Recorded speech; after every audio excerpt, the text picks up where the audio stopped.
Thank the Home Secretary and thank you, Mr. Speaker, for ensuring the government came to the House today. The murder of Henry Novak is devastating for his family. He was an innocent young man on the way home when he was brutally killed. Henry's family have suffered an unimaginable loss, and I know the thoughts of the whole House will be with them all.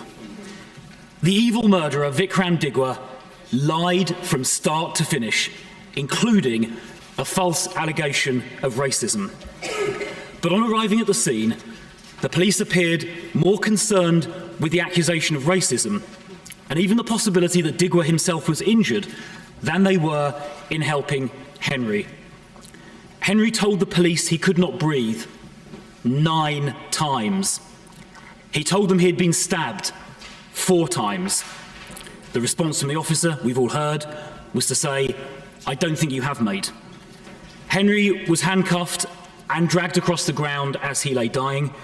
Can you imagine what he must have felt as he cried out for help and was ignored, as the officers who should have worked to save him instead handcuffed him and inquired after the welfare of his killer, standing just inches away? Henry's dad, Mark, said this: "Henry did not die with dignity. He did not die with the care he deserved. He lost consciousness before anyone believed him." So we need the IOPC to urgently and transparently report into how it was the police attending were more concerned with the accusation of racism than they were in helping a dying man. Mr. Speaker, we cannot tolerate a situation where false allegations of racism by criminals are believed.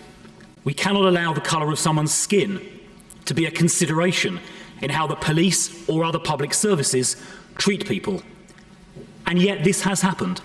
Just recently, we learned that Valdo Calicone, who murdered 3 people in Nottingham, was not sectioned by mental health professionals because they thought there was, and I quote, "an over-representation of young black males in mental health detention."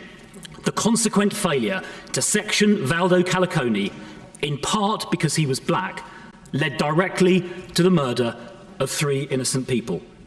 The head teacher of Axel Radicubana was accused of racist stereotyping when she described Radicubana as a threat to safety, and the risk assessment was watered down.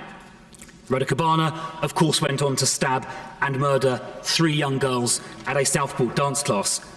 But, Mr. Speaker, this has not happened by accident. It is enshrined in the police's own policy documents. The police anti-racism commitment, published in March 2025 by the NPCC and the College of Policing, urges police forces to reverse engineer the same arrest rates between ethnic groups, even though the offending rates are different, by treating different ethnic groups differently. Let that sink in for a moment. An official police document actually says people should be treated differently based on the colour of their skin. I've said before at this dispatch box at least twice that document should be withdrawn. The dangerous ideology of so-called anti-racism, allowing people to be treated differently based on race, must end. Extreme activists have hijacked the policy-making process, and this is where it has led.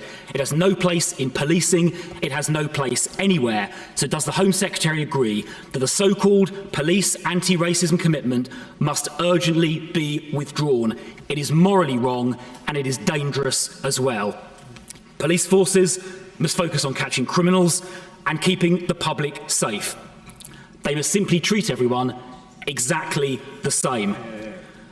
I want to finish with Mark Novak's words yesterday, Henry's father. He said this: "Henry was 18. He was kind, ambitious, loved, and full of promise. He had his whole life ahead of him. But that future was stolen from him, and no verdict and no sentence will ever give it back." Mr. Speaker, it is true that nothing can bring Henry back. But let us make sure that no one ever again experiences what Henry did in his last tragic moments.